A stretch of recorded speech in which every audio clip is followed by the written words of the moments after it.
addition, and then No no snapping. Just one Fire and Ice Sweet 16 edition.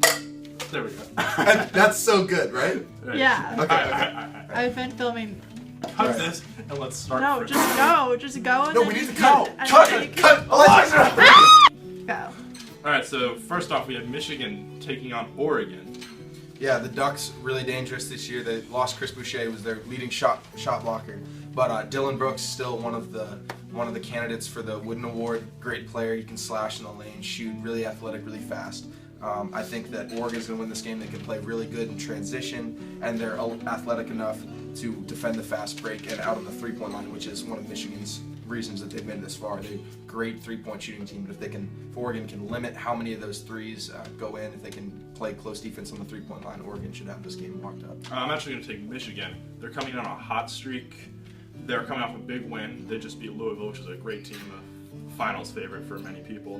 And Michigan's just a team that's normally very successful in the tournament, so I'm going to go with Michigan. Yeah, next up, fourth seed West Virginia. West Virginia versus the one seed Wisconsin in the West. What do you have for this one? I'm going with West Virginia. They've also just been very hot this tournament. They've been shooting the ball very well. Their full court press is dangerous when you can't break it. So yeah, I'm just going to go with West Virginia. I think Gonzaga was definitely overrated coming into this. Yeah, I think West Virginia, their full court press is really good. Gonzaga's going to need to pass the ball a lot if they want a chance to beat it. The big things in this matchup are if West Virginia's bigs can match up with Karnowski, who is the center for Gonzaga. If they can, hold him a little bit under his usual production and performance, then I think West Virginia should have this game. They another team with really fast, good athletic guards. They can shoot the ball well, and also their defense is just stifling. So I think West Virginia will win this one. All right, so next we have Purdue and Kansas. What are you going with here? I really like Frank Mason. He brings the veteran leadership. I saw in Malcolm Brogdon last year as a senior guard. He can finish at the rim. Good. He gets a lot of and ones. He's really good in the lane. He's a good shooter.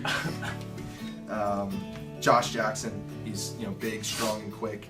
Leads the team in steals and blocks per game. Averages. They're both great players if they can get in the zone. I think Kansas will be going to an Elite Eight. Yeah, Frank Mason and Josh Jackson are both a bucket and a half, and Kansas has played very well in the tournament so far. They're the only one seed that's actually looked like a one seed, so I'm gonna go with Kansas for this one. Next up, Xavier versus Arizona. Xavier was kind of the dark horse in the tournament as of yet, the 11th seed in the West. Arizona, my personal pick, I think is the just best all-around team in the tournament. They play great on defense and offense. They're really complete, and with I think his name's Lowry Markankin. Forgive me if I completely butchered that, but he leads them in both points and rebounds average per game. He's also up for the Wooden finalist. Great player. If he could shoot the ball well, I think that Arizona should have a good chance to move on and meet with what I think will be West Virginia in the Elite Eight. I'm going to take Xavier. I think their Cinderella run will continue. Trayvon Blewett, their leading scorer, great player. And I'm feeling the hot streak. I think they're going to upset Arizona. So next we have UNC and Butler. I've got UNC winning this just because Kennedy Meeks, great player, does a little bit of everything. Justin Jackson's a great passer for them, so I think that they're going to handle Butler pretty well. Yeah, I really like the veteran leadership of Justin Jackson and Kennedy Meeks. They've both, been to NCAA tournaments before. They have had a lot of success this year. They have good team chemistry. Like Jake said, Justin Jackson, great passer. Kennedy Meeks, good with the boards. Gets a lot of defensive rebounds for them, offensive glass. I think that he'll be trouble in the lane. Justin Jackson has increased. He's gotten better at shooting this year, and I think they'll be tough to stop. I think I look for them to be the only ACC team that has a lot of success in this tournament. As them being the only one left, I think that they're going to go pretty far.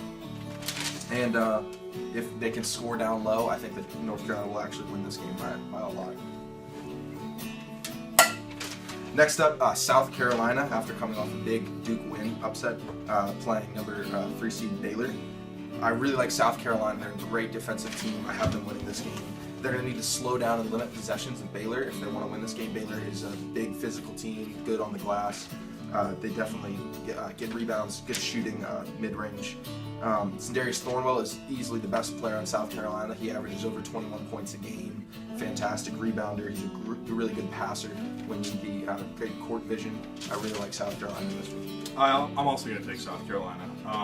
As we know, Baylor's not a very good team in the tournament historically, and South Carolina's coming off that big win against Duke. I think they're going to keep the hot streak going. Next, we got, in my opinion, the best game in the Sweet 16 in UCLA and Kentucky, and I'm going to take UCLA to win this. I think Lonzo Ball and Ty Leaf just dynamic together, and UCLA's both of their games so far in this tournament have not been very close. So I think this one will be close, but I think UCLA is going to advance to the Elite Eight. Yeah, I actually like Kentucky in this one. I really like Malik Monk and De'Aaron Fox. Good, young, fast, athletic players. They can score in bunches really quickly. They were kind of tested against Wichita State in the round of 32.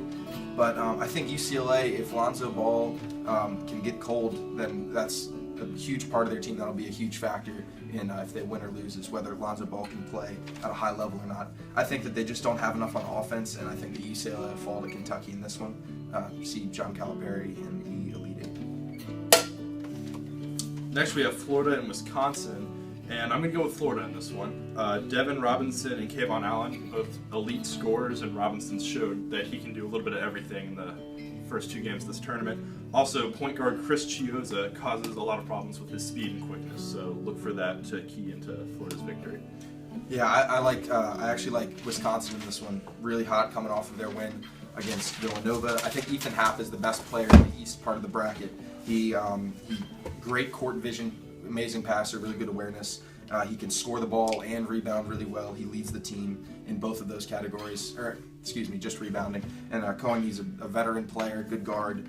He was pretty cold in the beginning of the second half against Nova. When he came back in, he really played well and solidified that win for them. And so I have Wisconsin winning that one also. Thanks for tuning in to Fire and Ice Sweet 16 predictions.